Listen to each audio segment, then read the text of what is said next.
For decades, we were told Chernobyl was a wasteland, a radioactive graveyard where nothing could survive. The pine trees turned crimson and died overnight. Scientists declared the land uninhabitable for thousands of years. But when researchers placed hidden cameras deep inside the exclusion zone, the footage revealed something nobody expected. Life wasn't just surviving, it was thriving. Apex predators roamed freely. Species showed signs of genetic transformation. This isn't the story of destruction we were told.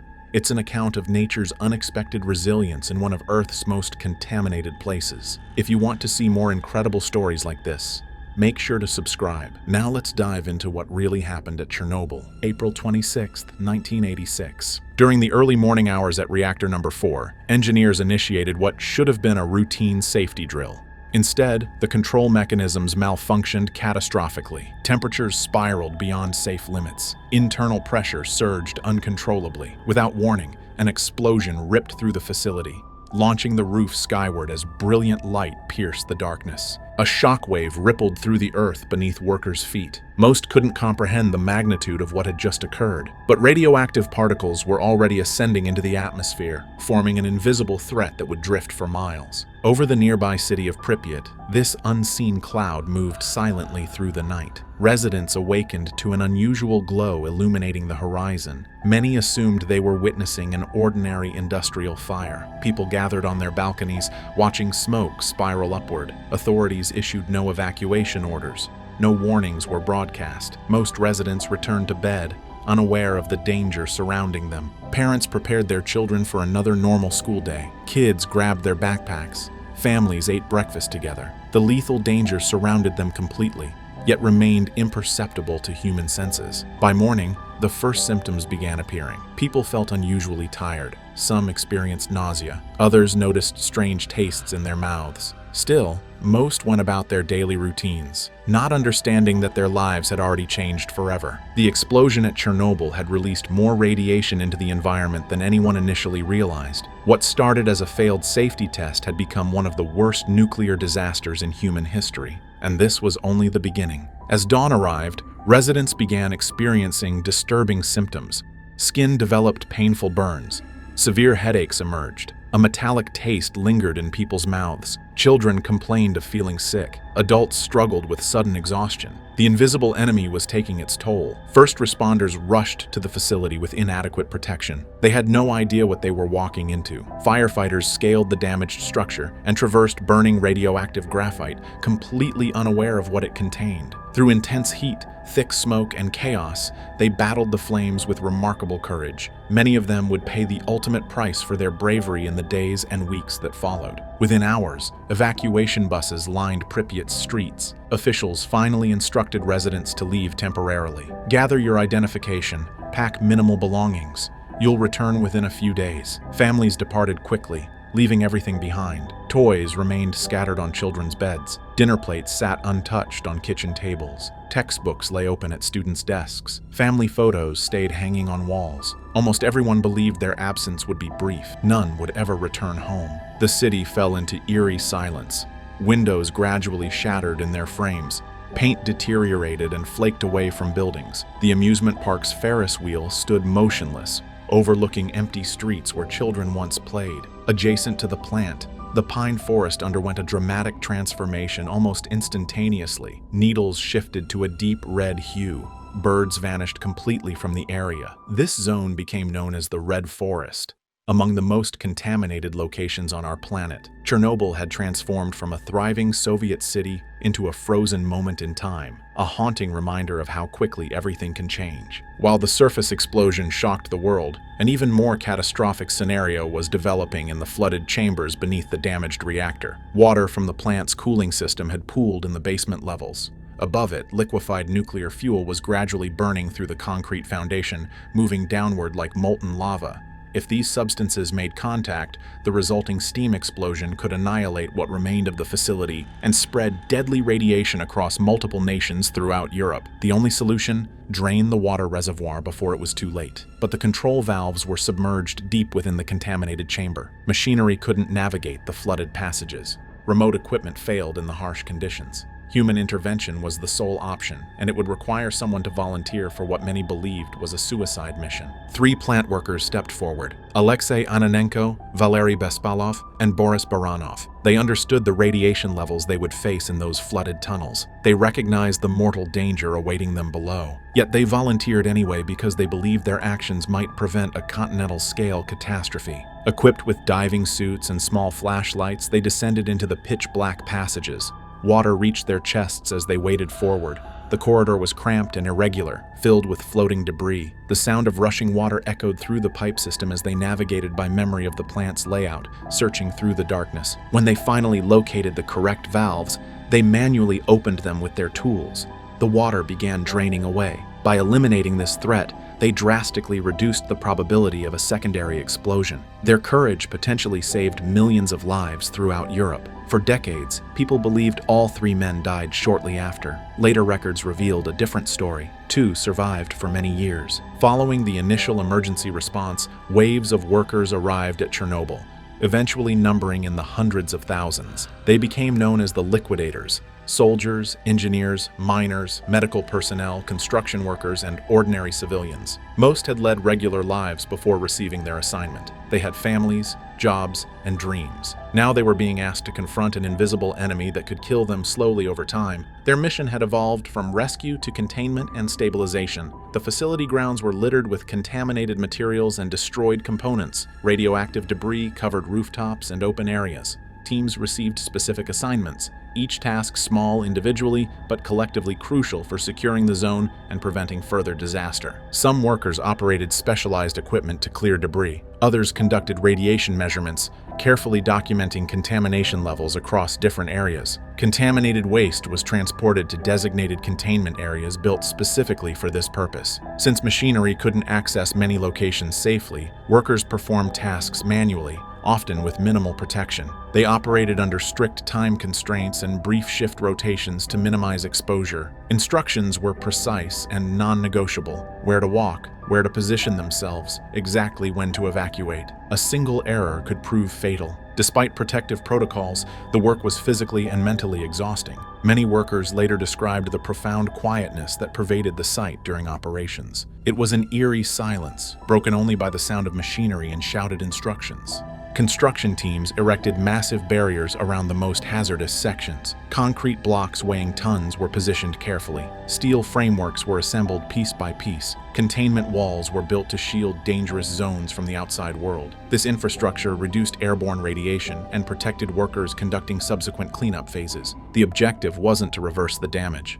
That was impossible. The goal was to contain it for long-term management and monitoring. Throughout other areas of the zone, roads were cleared of debris, equipment was relocated to safer positions, and vehicles transported materials away from critical hotspots. Medical staff examined workers after each rotation, checking for signs of radiation sickness. Detailed records were maintained for future health impact studies that would continue for decades. Over the following months and years, rotation after rotation cycled through Chernobyl. Their combined efforts didn't restore habitability to the region, but they significantly reduced the long-term impact on surrounding areas and protected neighboring countries from far greater exposure. When major cleanup operations concluded, the exclusion zone returned to profound stillness. Residences remained vacant, frozen in time. Roads stayed deserted, slowly being reclaimed by vegetation. Structures stood uninhabited, their windows like empty eyes staring out at nothing. The territory was cordoned off from normal existence, and human presence nearly vanished from the landscape.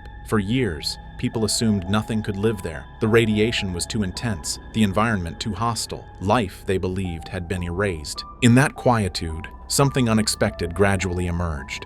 Not through human planning or intervention, but through nature's own mysterious initiative. Scientists grew curious about whether any species were utilizing this abandoned landscape. The exclusion zone was vast, covering over 1,000 square miles, and it was challenging to survey directly without risking exposure. So researchers deployed motion-activated cameras throughout different areas, some in high radiation zones near the reactor, others in relatively lower radiation locations further away. Their goal was simple but important: identify which animals, if any, were present, how frequently they appeared, and how they were navigating this contaminated terrain. Initially, Cameras captured mostly vacant scenes that confirmed people's worst fears. Empty meadows stretched endlessly. Decaying buildings crumbled slowly. Trees swayed in the breeze with no animals in sight. Days passed with minimal activity recorded. Weeks went by with nothing but wind and rain. Then, gradually, new subjects began appearing on the footage. A deer moved cautiously through deep snow, its breath visible in the cold air. A fox crossed a cracked roadway near an abandoned residence, pausing to sniff the air. A wild boar foraged among fallen branches, digging through soil for food. These weren't just brief glimpses. These recordings demonstrated that animals weren't merely passing through the zone as some kind of migration route. They were establishing permanent residence. Over time, cameras documented an increasing variety of species: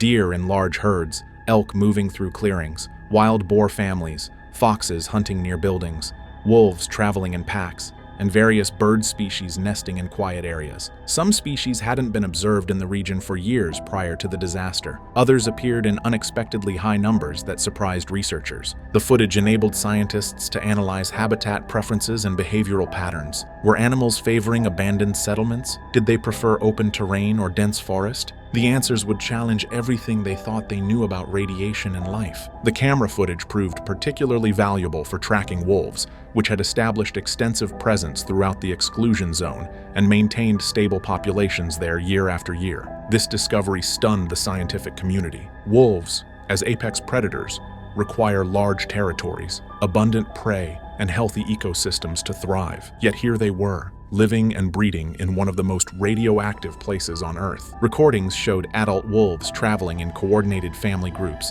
young offspring following experienced pack members, and tracks spreading across snow-covered fields, forest trails, and even through abandoned streets. The wolves moved with confidence, as if they owned the territory, because in many ways, they did. Researchers compared these wolves with populations outside the restricted area, and the results were shocking.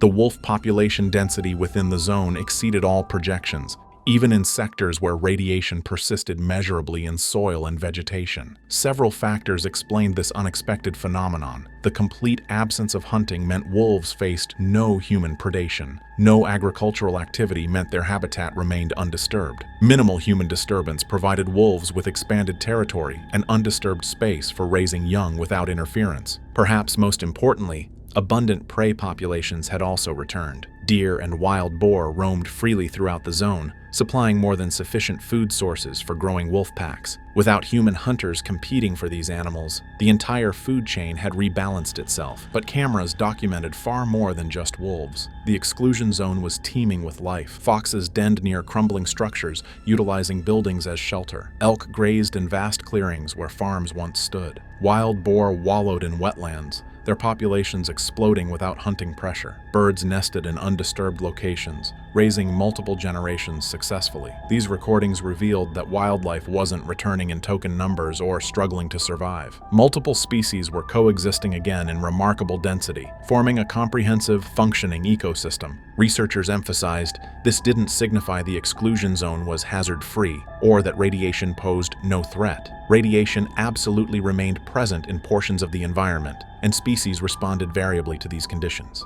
Some animals avoided certain high radiation sectors entirely, while others inhabited them regularly without obvious immediate effects. Despite these constraints, long-term surveillance showed consistent animal activity and successful breeding across multiple generations. Wolves were having pups, deer were giving birth to fawns. Life was continuing, adapting, and even flourishing in ways nobody had predicted. This prompted scientists to consider a profound question. When human activity disappears from a landscape, does nature simply revert to previous conditions? Or does it actively reshape the territory in entirely new ways? Scientists examining the wolves inhabiting the exclusion zone across multiple generations wanted to investigate beyond behavioral patterns and population counts. They needed to understand what was occurring at the cellular level, deep within the animal's DNA. These wolves had been conceived, matured, and aged in territory where radiation remained embedded in soil and vegetation. They had eaten contaminated prey, drunk contaminated water, and breathed contaminated air for their entire lives. What effect was this having on their biology? Researchers collected blood and tissue specimens from wolves living within the zone,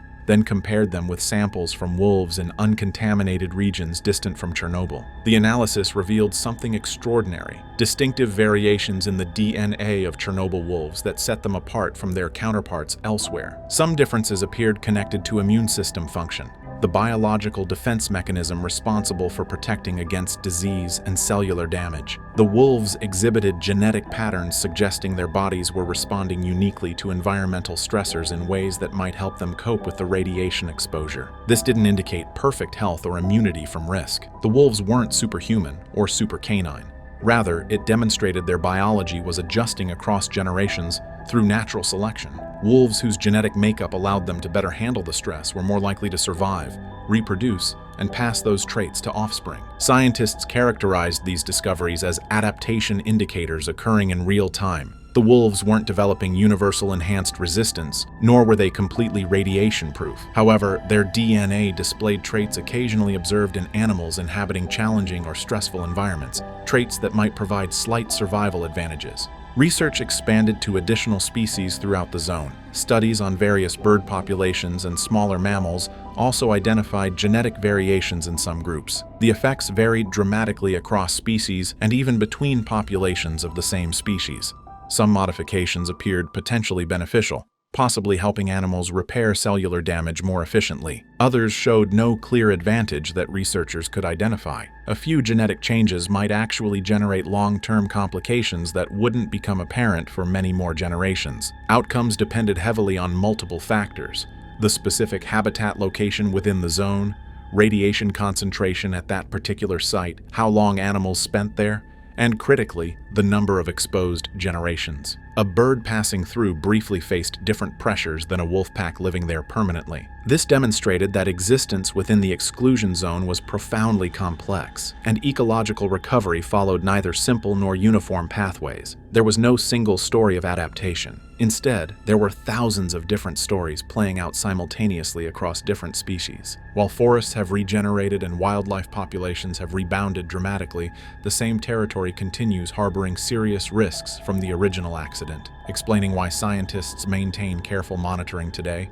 and why the zone remains restricted to human habitation. Although animals inhabit much of the exclusion zone successfully, portions of the soil, vegetation, and ground materials still contain accumulated radiation from decades past. This isn't historical contamination that has disappeared. It remains very real and very dangerous. Researchers employ sophisticated mapping systems, radiation detection equipment, and careful field surveys to measure these areas with precision. Data indicates specific locations near the damaged facility, and particularly the red forest maintain radiation levels significantly higher than surrounding terrain. In some spots, brief visits can expose individuals to more radiation than they would typically receive in an entire year of normal life. This is why access remains strictly restricted and frequently requires specialized protective protocols, even for scientists conducting research. Casual tourism in certain areas would be extraordinarily dangerous. Some contamination originates from fuel fragments, graphite chunks, and other radioactive materials that settled into soil following the explosion and subsequent cleanup operations. These particles didn't simply disappear over time.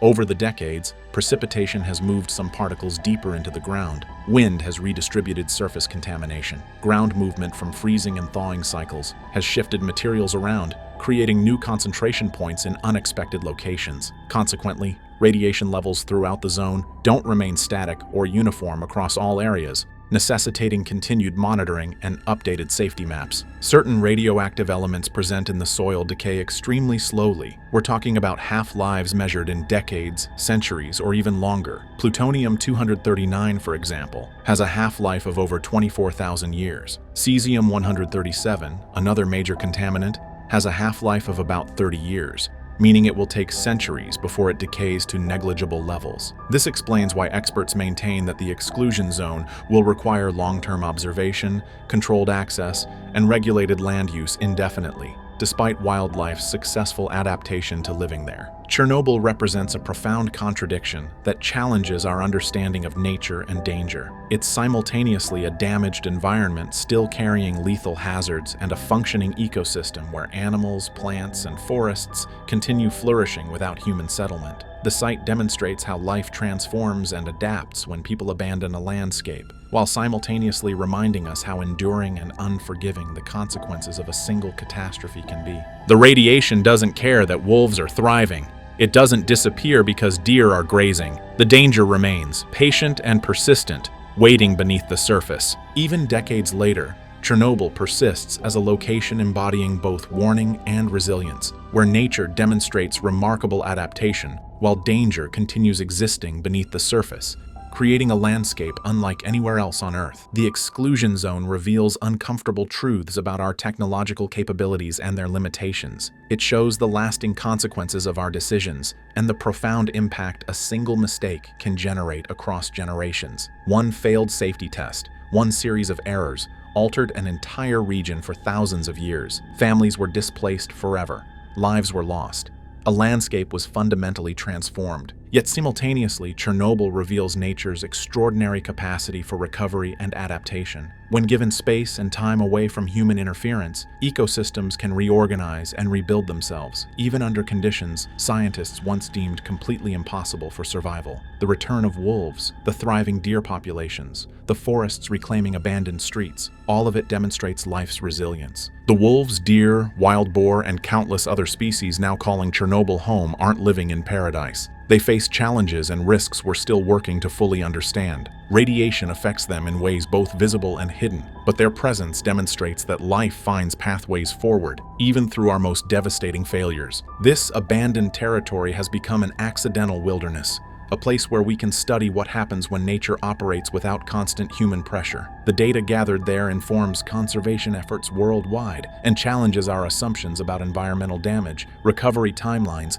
and the relationship between humans and nature. Chernobyl's story reminds us of the immense power our actions wield in shaping the world we inhabit. It demonstrates both the fragility of the technological systems we create and the unexpected strength of the natural systems we often underestimate or ignore. The radiation will persist for lifetimes beyond our own. The memories of those who suffered will endure in history, but alongside that legacy of loss and tragedy, life continues, adapted, transformed, and unexpectedly resilient. Chernobyl stands as both a monument to human error and a testament to nature's enduring power.